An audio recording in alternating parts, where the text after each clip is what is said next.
আজকে তৈরি করছি দারুণ একটা হেলদি রেসিপি। এই রেসিপিটা বানানোর জন্য আমার লাগছে দুটো থোড়।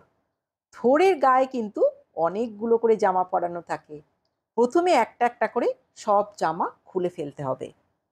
এবার থোড়টা আমি ছুরি দিয়ে যতটা সম্ভব পাতলা করে কেটে নিচ্ছি। থোড় খাওয়া কিন্তু আমাদের শরীরের জন্য ভীষণই উপকার। থোড়ে রয়েছে প্রচুর পরিমাণে আয়রন। থোড়টা কেটে নেওয়ার পর এর মধ্যে যে সুতোর মতো অংশগুলো রয়েছে এগুলোও কিন্তু আমাদের বাদ দিয়ে দিতে হবে। এবার ছুরি দিয়ে যতটা সম্ভব সরু সরু করে থোড়টা আমি কুচিয়ে নিচ্ছি। একটা বাটির মধ্যে আমি নিয়েছি জল, সেখানে দিয়েছি হলুদ আর একটু নুন। থোড়টা কাটার সাথে সাথে এই জলের মধ্যে থোড়টা ডুবিয়ে দিতে হবে। পুরো থোড়টা কেটে নিয়ে এই জলের মধ্যে আমি 5 মিনিট ডুবিয়ে রাখছি। এখানে কিছুটা ড্রাই নারকেল নিয়েছি, এটা আমি মিক্সিতে গুঁড়ো করে নেব। খুব মিহি করে গোড়াবো না, একটু দানা দানা আছে। রান্নার পর মুখে পড়লে এটা খেতে বেশ ভালো লাগে। 5 মিনিট হয়ে গেছে। এখন থোড়টা জল থেকে চেপে চেপে তুলে নিয়ে মিক্সির জারের মধ্যে দিয়ে দিচ্ছি। এই রেসিপিটা বানানোর জন্য থোড়টা কিন্তু অবশ্যই কচি দেখে নিতে হবে। আর থোড় কখনোই সেদ্ধ করে জল ফেলে দেবেন না, তাহলে উপকারটা অনেকটাই বেরিয়ে যায়। এইভাবে নুন হলুদ জলে রেখে চেপে নিলেই কষটা বেরিয়ে যাবে। থোড়টা প্রথমে কাঁচা লঙ্কা দিয়ে আর টমেটো দিয়ে আমি বেটে নিলাম। এবার গ্যাসের উপর কড়া বসিয়ে দিয়ে দিলাম সর্ষের তেল। রান্নাটা কিন্তু অবশ্যই সর্ষের তেলে করবেন, তবে রান্নাটার টেস্ট ভালো হবে। তেল গরম হলে প্রথমে একটা শুকনো লঙ্কা আমি লাল করে ভেজে তুলে রাখলাম।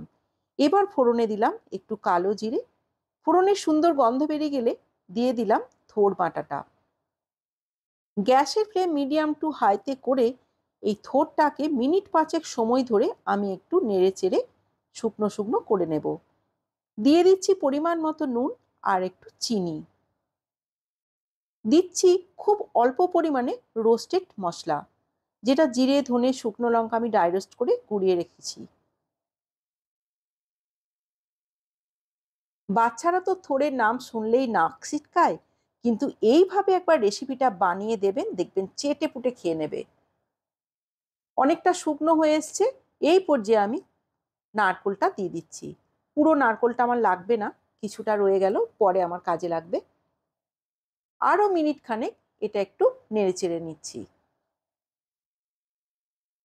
ভীষণ ভালো হয় খেতে এই রেসিপিটা।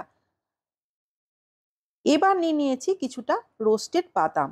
বাদামটা একটু গুঁড়ো করে নিলাম। এবার থোড়ের মধ্যে বাদামটা মিক্সড করে দিচ্ছি। যদি রোস্টেড বাদাম না থাকে তাহলে বাদাম ভেজে নিয়েও গুঁড়ো করে এর মধ্যে দিয়ে দিতে পারেন। এবার একবার নেড়ে চেড়ে গ্যাসের ফ্লেম বন্ধ করে দিয়ে অন্য একটা পাত্রে এটা নিয়ে নিচ্ছি। এই রেসিপিটা গরম ভাতের সাথে থাকলে আর কোনো কিচ্ছু লাগবে না। খাবার টেবিলে দেওয়ার আগে উপর থেকে লাল করে ভেজে নেওয়া লঙ্কাটা আর সর্ষের তেল ছড়িয়ে গরম গরম পরিবেশন করে দিচ্ছি।